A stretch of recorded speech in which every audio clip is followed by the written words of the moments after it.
आज 11 সেপ্টেম্বর। আজকে NH 10 update video দেখতে পাচ্ছ। আমরা ঠিক তিস্তা ব্যারেজ ক্রস করে দাঁড়িয়ে রয়েছি তিস্তা নদীর গায়ে।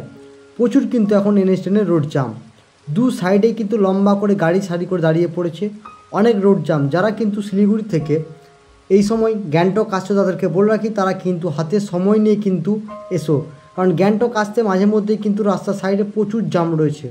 দেখতে পাচ্ছ আমরা কিন্তু অলরেডি জামের মধ্যে আটকে পড়েছি, প্রচুর জাম কিন্তু এখন প্রায় তিস্তা নদীর গায়ে আমরা রয়েছি। তোমরা দেখে বুঝতে পারছো তিস্তা ব্রিজটা ক্রস করার পরেই কিন্তু এই জাম, অস্বাভাবিক জাম, গাড়ির চাকা কিন্তু এগোচ্ছেই না।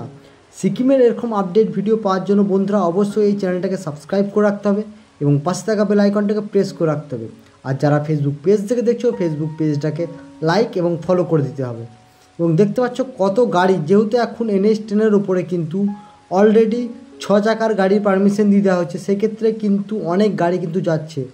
আর ওই যে দূরে তোমরা দেখতে পাচ্ছ তিস্তা ব্যারেজ, ঠিক তার নিচেই আমরা রয়েছি, কাছাকাছি বুঝতে পারছো। তিস্তা ব্যারেজের ঠিক ক্রস করার পরে আমরা রয়েছি, আর সেখানেই কিন্তু আমরা জামে আটকে পড়েছি। সিকিমের এরকম আপডেট ভিডিও পাওয়ার জন্য অবশ্যই চ্যানেলটাকে সবাই সাবস্ক্রাইব করে রাখো, পাশে থাকা বেল আইকনটাকে প্রেস করে দাও, আর সবার আপডেট ভিডিও সবার আগে।